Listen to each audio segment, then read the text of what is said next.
खदशा है और वो अपने घर से नहीं निकल रहे अपनी बीमारी और अपनी उम्र ज़्यादा होने के बायस, और अब ये खबर कि वो अपनी रहायशगाह में भी मौजूद नहीं है, इस चीज़ को आप कैसे देख रहे हैं?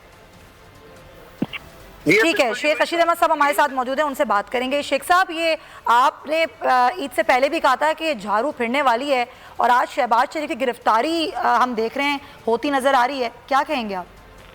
देखिए, मैं तो अर्ज कर चुका हूँ कि इसका केस सीरियस है। सुलेमान को भी लेके आएंगे। आज कैबिनेट में 1985 से जितनी शुगर मिल के केसेस हैं, जितनी एक्सपोर्ट है, जितनी सब्सिडी है, उसके खिलाफ जो मैं कहता था वो कैबिनेट में आज पास कर दिया है कि FBR, state bank, FIA, police, NAB, security exchange, ये सारे एक्शन लेंगे। तो मेरे पास तो कोई नई खबर नहीं है। ये मैं कह चुका था कि ये 1985 से शुगर के गिर्द घेरा तंग करेगा और फ्लोरिंग वालों के खिलाफ भी आज कैबिनेट में फैसला देगा। तो शेख साहब, ये बातें भी की जा रही हैं कि क्योंकि 12 जून को बजट पेश होना है, इसलिए नून लीग के लोग तो ये कहते हैं कि ये करवाया जा रहा है हुकूमत की तरफ से गिरफ्तारी। बजट का मसला नहीं है, अभी ये तय नहीं हुआ कि कब पेश करना है। अभी बजट इनिशियल स्टेजेस पे है। हाँ। और शहबाज शरीफ को तो मेरा मतलब है 2-3 उन्होंने मोहलतें दी हैं।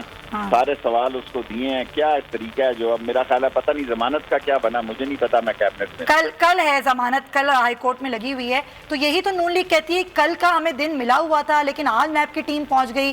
तो ये तो हुकूमत के कहने पे पहुंची है नैब की टीम। मुझे नहीं मालूम, ये आप तजज़िया अपना कर सकती हैं, जो मैं कह सकता हूँ।